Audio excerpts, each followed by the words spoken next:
جب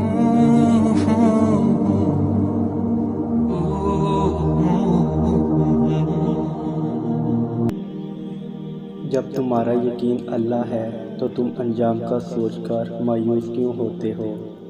وہ جانتا ہے کہ تمہارا دل ٹوٹ گیا ہے، وہ جانتا ہے کہ بے شمار ذروں میں تم بکھرے ہوئے ہو، وہ جانتا ہے کہ تمہاری ذات بے ترتیب ہو گئی ہے، وہ تمہاری مسکراہٹوں سے لے کر تمہارے آنسوں کی پلکوں میں ضبط ہو جانے تک سب کچھ جانتا ہے۔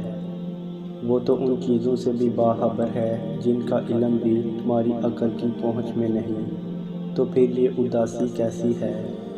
جب وہ سب کچھ جانتا ہے تو پھر تم ان چیزوں کے لیے پریشان کیوں ہوتے ہو جن کا تمہیں علم ہی نہیں؟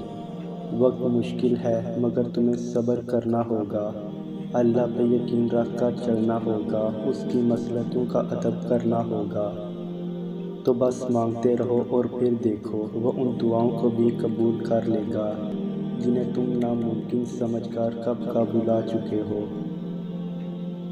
اگر سب کچھ فوراً ملنے لگے اور ہو بہو ویسا ہی ملنے لگے جیسا تم چاہتے ہو، تو تمہیں کیسے پتہ چلے گا کہ جو چیز اللہ سے مانگ کر اور اللہ کو منا کر ملے، اس چیز کا مزہ بن مانگے مل جانے جیسا نہیں ہوتا؟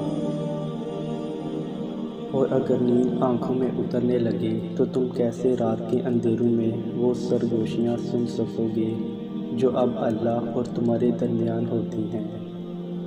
تمہاری دعائیں سن لی گئی ہیں مگر یہ وقت آزمائش